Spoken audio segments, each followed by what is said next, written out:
6 Rafale jets in a government-to-government deal with France. The nearly 2-decade-long medium multi-role combat aircraft (MMRCA) saga finally comes to an end. Former Defense Minister A.K. Antony, under whose aegis the MMRCA contract was rolled out, had made a fetish out of his clean image, forcing defense procurement to go through impossible contractual requirements and processes. As a result, the largest procurement program had been inordinately delayed. Even medium and small-scale purchases were stalled.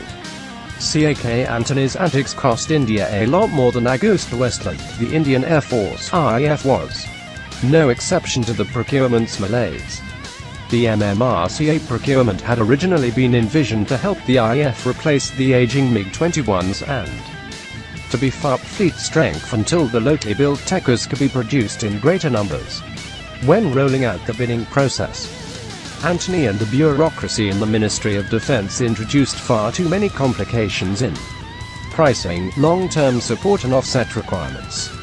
The processes and trials took so long that at least one vendor, Dassault, managed to bring in a new generation aircraft to the market, Rafale, because it was no longer building the aircraft it had originally offered, Mirage 2000H.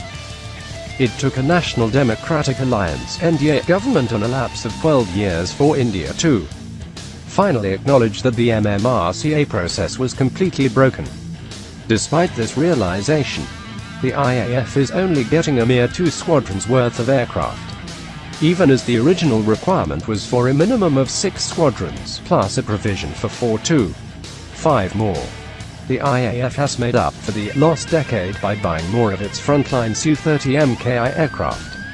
The original contract with Russia had been for a mere 140 jets with options for follow-ons. As plans stand today, the IAF will acquire 314 Su-30 Mkis to replace the aging MiG-21, MiG-23 and MiG-27 jets. But even these are not likely to be enough. Consider the number of aircraft likely to retire next. Nearly 160 Jaguar bomber aircraft will be up for replacement in the next decade. Even the Royal Air Force, the first operator in the country where Jaguar was built, has retired all its Jaguars. The newest IAF Jaguars joined the IAF early this century and will be up for replacement in the next decade. More than 130 MiG-21s will be up for retirement early next decade. Both the MiG-27s and Mirage 2000Hs will have to be let go around 2025 to 2030. So where will the replacement for all these aircraft come from? The IAF is hoping the locally built Techers will help, but production is likely to pick up only early next decade.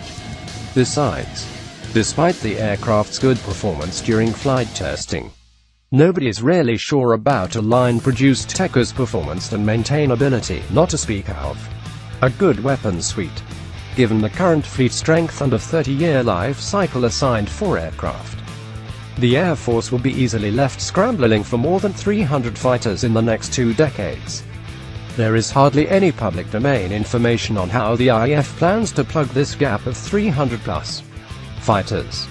The Air Force may well celebrate its newest purchase of 36 jets, but it knows that bigger deals will have to be cut sooner or later.